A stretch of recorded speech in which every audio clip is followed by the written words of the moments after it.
저는 오늘 사도행전 10장 1절에서 23절 전반부의 말씀을 가지고 의심하지 말고 함께 가라라는 말씀의 제목으로 함께 하나님의 말씀을 나누고자 합니다. 크신 은혜의 시간이 되시기를 간절히 소망합니다. 이런 말이 있습니다. 배움 이전의 배움이라는 말이 있는데요. 이것은 배우는 내용을 넘어서 배우려는 태도와 준비의 중요성에 대해서 말을 하고 있는 그러한 말입니다. 진짜 배움의 시작은 내가 이미 알고 있다고 착각했던 것들이 무너질 때, 내가 틀렸을 수도 있을다, 이렇게 틀렸을 수도 있다라는 것을 인정할 때, 마치 우리의 마음에 이렇게 찬물 한 바가지를 끼얹는 것 같은 불편함을 느낄 때 우리는 진정 배움을 가질 수가 있습니다. 진정한 교육은 학생의 머리에 무언가를 집어넣는 일이 아니라 그 학생으로 하여금 깨닫게 하고 그 학생을 각성시키는 일입니다. 진짜 무서운 것은 무지의 늪이 아니라 자기 자신의 무시의 늪입니다. 진짜 가망 없는 것은 자신이 알고 있는 그러한 알량한 지식, 경험, 학력, 소유 같은 것들에 기대어서 자기 자신을 고수하려고 하는 그러한 마음입니다. 신앙이 자랄 때도 이와 같습니다. 하나님은 때때로 우리의 자존심의 틀을 깨뜨리곤 하십니다. 우리의 삶에 불편함도 주시기도 합니다. 나아가 우리의 한계를 드러내기도 하십니다. 신앙에 있어서 우리의 삶에 찬물을 끼얹는 것 같은 순간들이 진정한 겸손한 배움으로 나아가는 문을 여는 순간입니다. 그때 우리는 바른 신앙을 가질 수가 있습니다.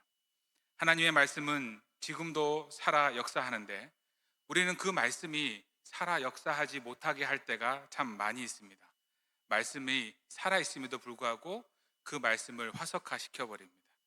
그저 암기해야만 하는 말씀으로 여길 뿐이지 그 말씀이 그 말씀이 우리의 삶 가운데서 구체적으로 드러나게 하는 그러한 역사가 드러나고 살아있고 운동력이 있는 말씀이 되지 못하는 경우가 참 많이 있습니다. 우리가 지난 주일에 살펴봤던 것처럼요, 말씀이 교훈과 책망과 바르게 함과 의로 교육하기에 유익한 말씀이 되어야 하는데 우리 삶 가운데 그러지 못할 때가 참 많이 있다라는 것입니다. 그런 분들은 보통 말씀을 어떻게 사용하는 거 아니? 타인과 자신을 구별하는데 사용하곤 합니다. 이분법적으로 저 사람과 나를 나누는 데 있어서 말씀을 잘못 사용하기도 합니다. 우리는 끊임없이 말씀 가운데 우리 자신을 개방하여야 됩니다. 그 말씀을 가지고 우리 자신에게 이렇게 적용하여서 의심하고 평가해야 합니다. 우리 자신에게 좀 불편하게 하는 그러한 진리의 말씀들, 낯선 진리를 우리 삶 가운데 끊임없이 반영하여서 우리는 우리의 삶의 지경을 넓혀야 합니다.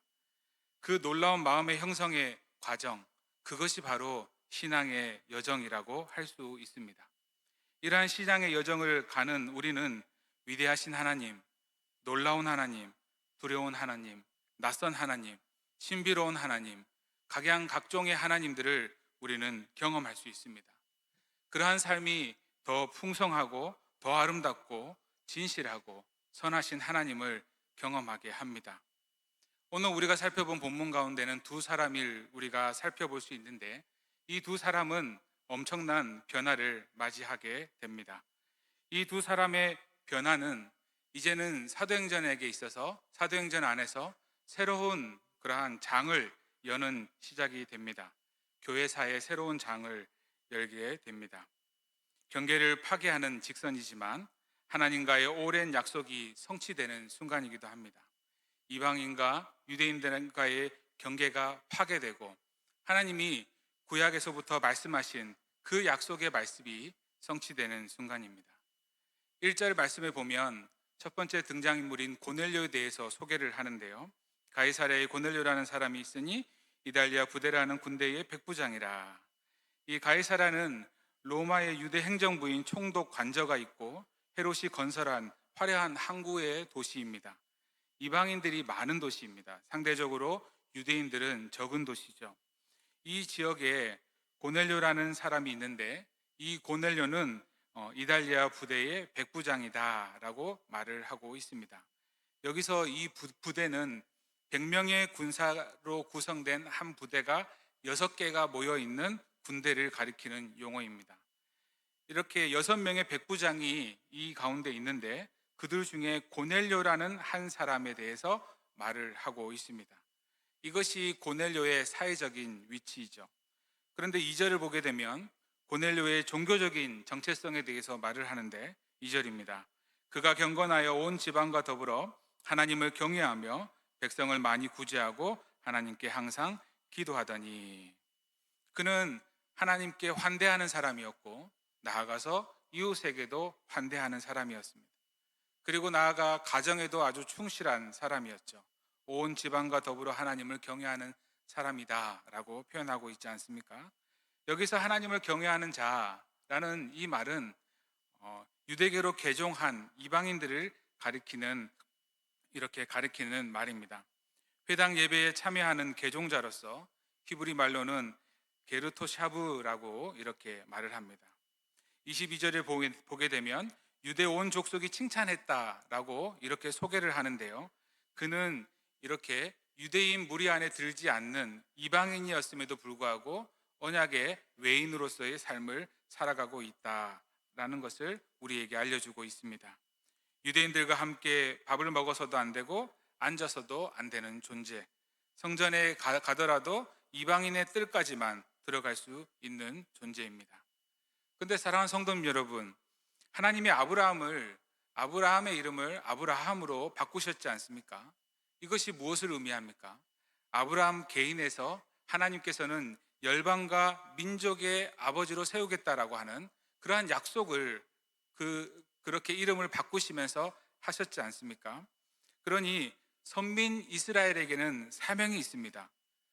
그들이 존재하는 이유는 하나님의 거룩하심을 드러내는 것뿐만 아니라 열방을 복되게 하는 제사장 나라가 되는 것입니다. 그래서 선지서를 보게 되면 이사야나 미가나 스가랴나 이러한 것들을 보게 되면 수많은 이방인들이 열방이 주께로 돌아오게 되는, 예루살렘으로 이렇게 돌아오게 되는 말씀들이 많이 있지 않습니까? 이러한 사명이 그들에게 있는데, 그런데 역사의 어느 순간부터인가 이스라엘 안에서는 배타적 민족주의가 득세를 하고 인종적 교만과 증오에 가득 차서 이방인들을 개라고 부르면서 그들을 배제시키는 극단적인 집단이 되어 버렸습니다.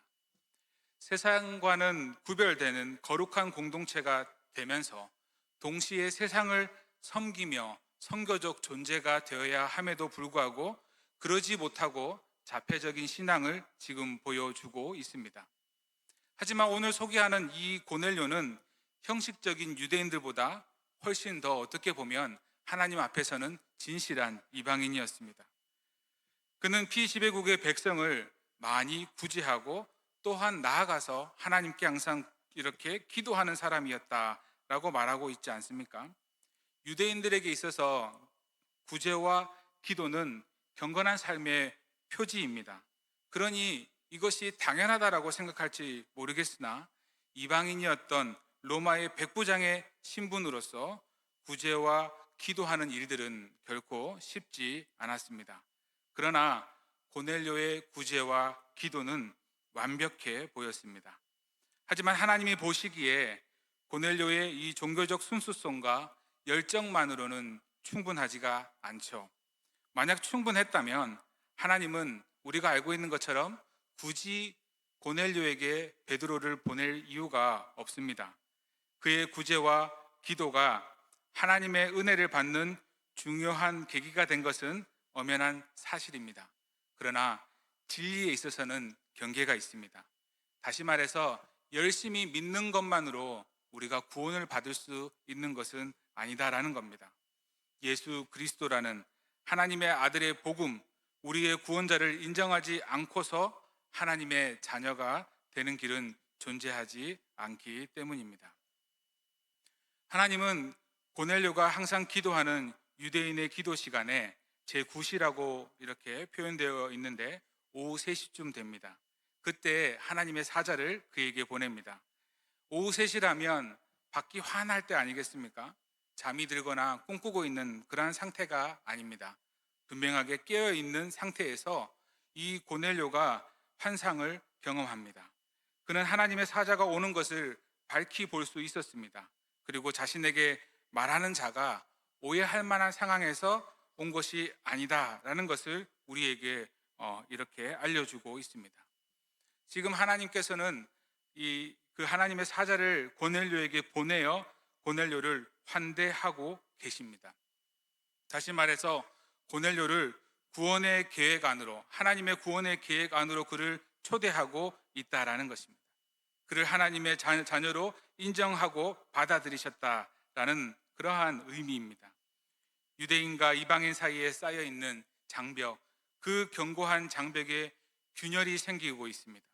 궁극에는 허무는 일에 이 글을 지금 쓰시기로 하나님께서 작정하셨습니다.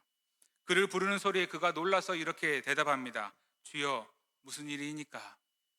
어떻게 보면 생전 처음 들어본 소리일 겁니다. 내가 뭔가 잘못한 것이 있지는 않을까라고 생각했을지 모르겠습니다. 그것이 자신을 향한 하나님의 초대일 것이라고는 전혀 생각도 못했을 것입니다. 주의 사자가 말을 합니다. 4절에요. 천사가 이르되 내 기도와 구제가 하나님 앞에 상달되어 기억하신 바가 되었으니 내가 지금 사람들을 요바에 보내어 베드로라 하는 시몬을 청하라. 그는 무두장이 시몬의 집에 유숙하니 그 집은 해변에 있다 하더라. 기도와 구제가 상달되었다라는 것은 하나님을 향한 그 고넬료의 마음을 하나님께서는 이제는 이해하였다, 이제는 알아주신다라고 생각하시면 됩니다. 기억하신 바가 되었다라는 것은 직역하면 기념물이 되었다라는 겁니다. 하나님은 그의 기도와 구제를 기뻐하시는 향기로운 소재로 받았다라는 의미로 해석할 수 있습니다. 그래서 이제 하나님께서 고넬료에게 화답하실 차례가 되었습니다. 주의 사자는 고넬료에게 요바에 있는 시몬을 청하라라고 말합니다. 가이사랴에서 요바까지는 60km 정도 떨어져 있습니다. 다음 날 정오에 베드로가 있는 요바에 그들이 도착했으니까 한 21시간 정도 걸린 셈이죠. 하나님의 말씀이 고넬료에게 떨어졌습니다. 그러면 이제는 누구의 몫이 남았습니까? 고넬료의 몫이 남아 있습니다. 그런데 전해드린 정보가 너무나 구체적인 정보입니다. 특히 베드로가 머물러 있는 곳에 대한 정보가 눈에 띕니다. 무두장이 집에 이렇게 묵고 있다라는 말을 듣고 고넬료는 무두장이라면 분명 부정한 사람으로 여기는 그러한 집인데 그 집에 있는 베드로라면, 그 집에 있는 유대인이라면 이방인인 나 고넬료의 말도 들어주지 않을까, 나의 초대에 응하지는 않을까라는 그러한 생각을 하였을지 모릅니다. 한 가지 드는 생각은 얼마든지 하실 수 있을 것인데 하나님께서 왜 직접적으로 고넬료에게 나타나서 말씀해 주시지 않으셨을까? 그 복음의 메시지를 전하시면 더 기적과도 같은 일이 될 것 같은데 하나님은 왜 그렇게 하지 않으셨을까? 하나님은 늘 사람을 쓰십니다. 아나니아를 통해 바울의 눈을 여셨고 그의 사명을 알게 하신 것과 같습니다. 하나님의 계획은 단지 고넬료 한 사람만을 구원하기 위한 것에 있지 않습니다. 환상을 보고 회심하는 것이 기적처럼 보이지만 베드로를 통해 이방인 고넬료가 구원받는 것이 더 기적적인 일입니다. 한 사람의 변화는 수많은 기사와 표적보다 더 큰 하나님의 일에 요긴하게 쓰일 땔감이 될 수 있습니다. 그래서 우리는 만약 하나님께서 우리를 쓰신다고 한다면 우리는 단호하게 순종하셔야 합니다. 아마 우리가 생각하는 것 이상으로 하나님께서는 큰 뜻을 가지고 계심을 믿으시기를 바랍니다. 고넬료는 즉각적으로 순종을 합니다. 단호하고 주저하지 않고 명령을 이행을 합니다. 고위장고로서 위수 지역을 벗어날 수 없었기 때문에 경건한 부하 군인 한 명을 같이 보냅니다. 이 경건한 부하 역시 고넬료의 역량으로 아마 이 유대교회에 있어서 매우 호의적인 사람이라는 것을 알 수 있습니다. 왜 그러겠습니까? 자신이 본 환상에 대해서 이야기를 했는데 이 환상을 너무 터무니없이 여기는 사람을 보내면은 베드로에게 과연 말을 잘 전할 수 있겠습니까? 그래서 그 경건한 사람을 이렇게 보내는 것입니다. 아주 진지하게 생각할 줄 아는 하인과 부하를 보냈습니다. 그래야지 베드로에게 오라고 말을 잘 설명할 수 있기 때문입니다. 고넬료가 환상을 본 다음 날입니다. 이제 장면이 요바에 있는 베드로에게로 옮겨가는데 고넬료가 기도할 때 하나님의 사자가 나타나 말씀하셨는데 베드로가 기도할 때 역시 하나님께서 이렇게 시몬에게 말씀을 하십니다. 정오가 되었죠. 출출해지자 하인들이 식사를 준비하고 있을 동안에 베드로가 기도를 시작하는데 그때 베드로가 황홀경 속으로 들어갑니다. 영성은 어떠한 특별한 이벤트가 아닙니다. 삶입니다. 삶. 습관처럼 기도하고 있는 그들의 삶 가운데 하나님께서는 이렇게 나타나서 말씀하고 있습니다. 기도가 몸에 밴 베드로와 고넬료를 하나님께서는 이렇게 부르셔서 사용하고 있음을 우리는 지금 보고 있습니다. 베드로는 하늘이 열리고 그릇 하나가 하늘에서 내려오는 것을 봅니다. 보통 하늘이 열린다라는 이러한 말은 성경에서 하나님의 계시가 임할 때 종종 쓰이는 표현입니다. 이 그릇은 큰 보자기 같고 내 모서리가 메어 땅에 내려왔는데 그 안을 자세히 보니 땅에 있는 각종 네 발 가진 짐승과 기는 것과 공중에 나는 것들이 그 안에 가득합니다. 이 안에 정한 짐승들도 있겠지만 유대인들이라면 이렇게 혐오스럽게 여기는 부정한 짐승들도 그 안에 가득하였습니다. 오히려 그 모습을 통하여서 이제는 그 모습을 통하여서 이제는 이렇게 뒤섞여도 괜찮다라는 것을 가르쳐 주고 있습니다. 하나님께서 이것을 나에게 말씀하시려는가 보다라고 베드로는 생각을 하였습니다. 그런데 더 충격적인 일이 벌어집니다. 하늘에서 소리가 들리는데 베드로야 일어나 잡아 먹으라 라고 말합니다. 고넬료에게 찾아가 그를 환대하신 하나님께서 이제 베드로에게 찾아가 베드로를 환대하고 계십니다. 어떻게 보면 베드로는 지금까지 베드로의 삶을 이끄셨던 그 하나님을 경험해 보지 못하고 오히려 그것보다 더 크신 하나님을 경험하고 있습니다. 한 번도 경험해 보지 못한 곳으로 그를 이끌어가고 있습니다. 한 번도 맺어보지 못한 관계로 이끌어가고 있습니다. 한 번도 생각해 본 적이 없는 새로운 시대, 새로운 축복을 경험하게 할 뜻을 가지고 하나님께서 이렇게 보여주고 있습니다. 그런데 축복을 받기 전에 먼저 베드로 안에 깨어져야 할 것이 있습니다. 그리고 넓어져야 될 것이 있고 무너져야 될 것이 있었습니다. 하나님은 참다운 환대를 받기 위해서 그에 맞는 그릇으로 지금 베드로를 준비하고 있습니다. 당황스럽고 낯설고 충격스럽고 거부하고 수용하는 등의 다양한 과정을 거쳐서 비로소 하나님의 축복의 환대를 수용하는 사람이 되게 하기 위하여서 하나님께서는 지금 그 포문을 열고 있습니다. 당연히 베드로에게 이 부정한 것을 먹으라는 요구는 하나님을 향한 시험이라고 이렇게 여겨집니다. 하나님께서 손수 말씀 가운데 명하신 것을 스스로 어기는 명령을 하실 리가 없기 때문입니다. 그래서 베드로다운 답을 하죠.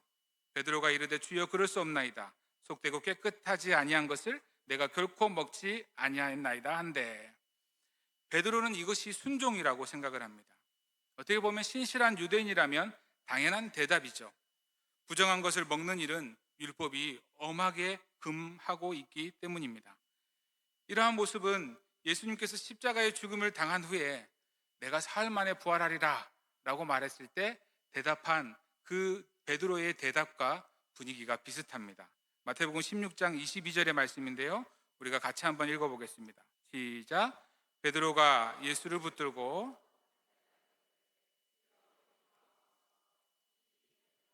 죽게 미치지 아니하리다. 주여 그리하지 마옵소서.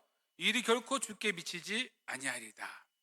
예수님이 죽으실 거라는데 이 일이 결코 미치지 않겠다라고 말함을 통해 베드로는 무엇을 기대했겠습니까? 칭찬을 기대했을 것입니다. 그러나 주님은 베드로를 향하여서 사단아 내 뒤로 물러가라 너는 나를 넘어지게 하는 자로다 라고 충격적이게도 책망을 하십니다. 베드로의 최선이 예수님께는 최악이 될 수 있기 때문입니다. 베드로는 이것을 경험하였습니다. 이번에도 베드로에게 이 거절이 어떻게 보면 최선의 거절입니다. 이 거절은 베드로가 가진 그 말씀에 대한 지식 안에서는 그가 할 수 있는 최고의 대답입니다. 하지만 훗날 베드로는 이 대답이 얼마나 자신의 제한된 지식으로 하나님을 평가한 일이고 하나님을 홀대하고 냉대한 일인지를 알게 됩니다. 베드로는 철저히 깨져야 했습니다. 무너져야 했습니다. 열려야 했습니다. 베드로는 새로운 안목을 가져야 했습니다. 왜냐고요? 새술은 새 부대에 담아야 하기 때문입니다. 하나님은 그의 시각을 넓혀주시기 위하여서 똑같은 말을 3번이나 반복합니다. 또 두 번째 소리가 있을 때 하나님께서 깨끗하게 하신 것을 내가 속되다 하지 말라 하더라. 이런 일이 3번 있은 후 그 그릇이 곧 하늘로 올려져 가느니라. 두 번째 말씀하실 때는 단호하게 하나님께서 깨끗하게 하신 것을 네가 속되게 하지 말라라고 말합니다. 베드로는 철저하게 율법을 준수하려고 하였고 그것이 옳은 줄 알았고 그것이 하나님께서 원하시는 줄 알았고 그것이 하나님을 사랑하는 줄로 알았습니다. 그런데 베드로에게 3번째나 똑같은 명령이 떨어지자 이것은 하나님의 명령임을 깨닫습니다. 베드로는 이 3번째가 되게 약하거든요. 왜 그렇습니까? 잘 알고 계시지 않습니까?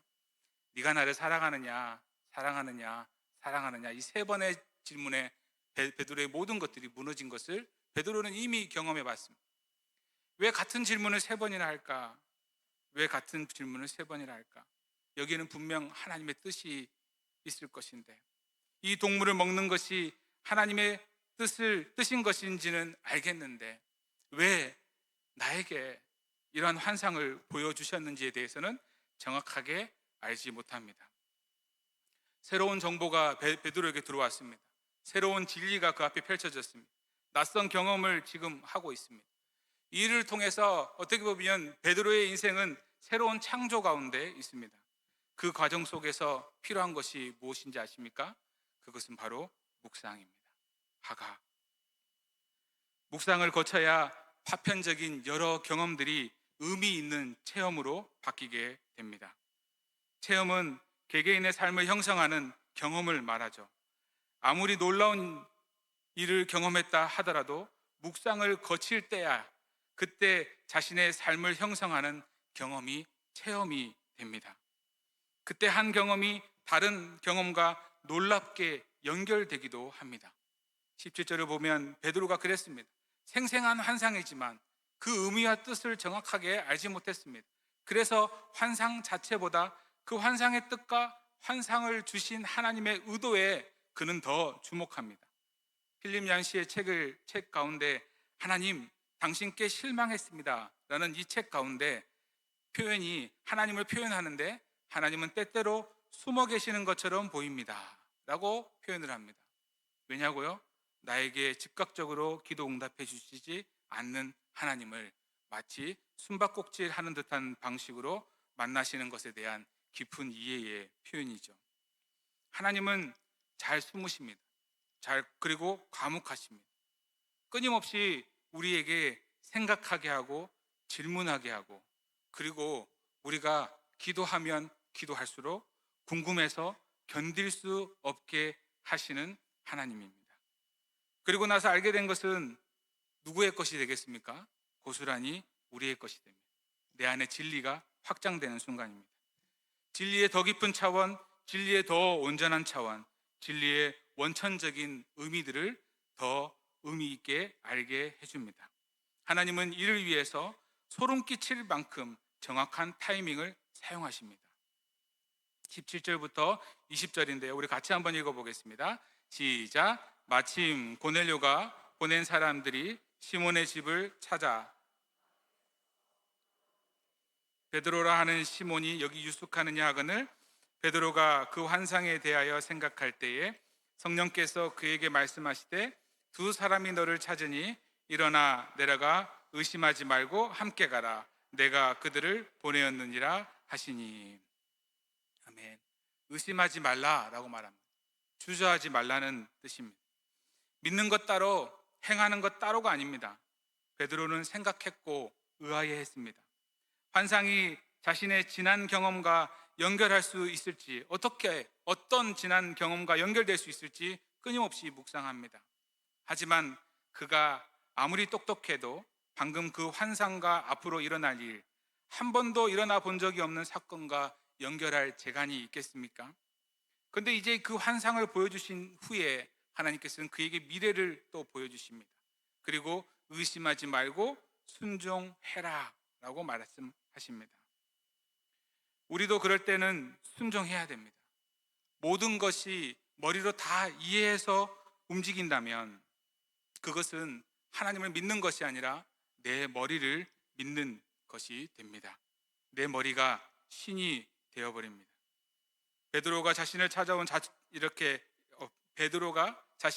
자초지경을 그들에게 묻습니다. 21절, 베드로가 내려가 그 사람들을 보고 이르되 내가 곧 너희가 찾는 사람인데 너희가 무슨 일로 왔느냐? 그들이 대답하되 백부장 고넬료는 의인이요 하나님을 경외하는 사람이라. 유대 온 족속이 칭찬하더니 그가 거룩한 천사의 지시를 받아 당신을 그 집으로 청하여 말을 들으려 하느니라 한대. 백부장 하인들의 말을 듣자 베드로의 마음은 매우 복잡합니다. 그 환상과 이방인의 방문, 이것이 서로 연결되고 있습니다. 고넬료의 초청과 성령께서 그들을 따라 의심하지 말고 가라 라고 명령하신 그 명령이 또 연결되고 있습니다. 모든 것이 통찰되는 순간입니다. 부정한 동물은 부정한 이방인이었고 성령이 그에게 먹으라고 명령한 것은 이방인들을 형제로 받아들이라는 의미입니다. 하나님은 이제 그들도 하나님의 백성이 되기를 원하시기에 그들에게도 예수 그리스도의 복음이 전해져야 한다라는 그 말씀을 지금 하고 있습니다. 베드로는 그 말을 듣고 놀라운 결정을 합니다. 23절 전반부에요. 베드로가 불러들여 유숙하게 하니라. 이제 베드로의 시선이 달라졌습니다. 이방인을 바라보는 시선이 바뀌었습니다. 자신이 살고 있는 시대를 바라보는 안목도 변했습니다. 하나님은 베드로가 하나님의 뜻을 오해할 수 없을 것만큼 오해할 수 없도록 주도 면밀하게 한치의 오차도 없이 일하고 계시고 이렇게 일하고 계십니다. 사랑하는 성도님 여러분, 주님은 우리에게 의심하지 말고 함께 가라라고 말씀하고 있습니다. 베드로는 자신이 옳다라고 생각하는 그 경계선을 넘어야만 했습니다. 자신이 그 경계선을 지키는 것이 하나님을 잘 믿는 것이고 하나님을 사랑하는 것이라고 여겼기 때문입니다. 그런데 그럴 때는 하나님이 열어가시는 그 구원의 역사에 나아갈 수 없었고 그의 삶 가운데는 하나님의 나라가 이루어질 수가 없었습니다. 베드로는 의심을 내려놓고 하나님의 부르심에 순종했습니다. 자신이 옳다라고 생각했던 율법의 틀, 유대인이라는 정체성의 경계, 이방인을 배척하던 관습을 넘어서 하나님이 열어가시는 더 크고 놀라운 구원의 역사로 나아가고 있습니다. 사실 우리도 그렇지 않습니까? 우리가 만들어 놓은 그 선을 이렇게 넘어서지 못하고 있을 때가 참 많이 있습니다. 전통이라는 이름으로 우리 교회는 원래 그래. 우리가 만들어 놓은 전통이 있잖아. 그것은 전통이 아니라 오히려 우리의 한계 아니겠습니까? 내가 붙잡고 있는 확신 때문에 누군가를 수용하지 못하고 있지는 않습니까? 우리는 다시 점검하셔야 됩니다. 하나님의 말씀이 될 수 있도록 우리는 우리 자신을 점검하셔야 됩니다. 하나님의 말씀이 나의 삶 가운데 역사할 수 있도록 움직이는 말씀이 될 수 있도록 내 안의 한계를 무너뜨리셔야 됩니다. 내가 가지고 있는 확신을 내려놓으셔야 됩니다. 생명의 말씀, 그 성령님께서 말씀하시는 그 말씀의 자리에서 의심하지 말고 주저하지 말고 우리 함께 하나님께 나아갑시다. 예수님은 선을 넘어 오셔서 온 인류를 구원하셨습니다. 온 인류의 생명을 구원하셨습니다. 말씀에 순종하여 자기 자신을 버리셨고 막힌 담을 허무신 그 예수님의 사역으로 말미암아 온 인류는 사망이 아니라 생명 가운데 거하게 되는 은혜와 축복을 누리게 되었습니다. 의심하지 말고 예수님과 함께 나아가 하나님이 계획하신 일에 참여하고 이 땅에 하나님의 나라를 이루어내는 일에 귀하게 쓰임받을 수 있는 우리 모두가 되기를 주님의 이름으로 축원합니다.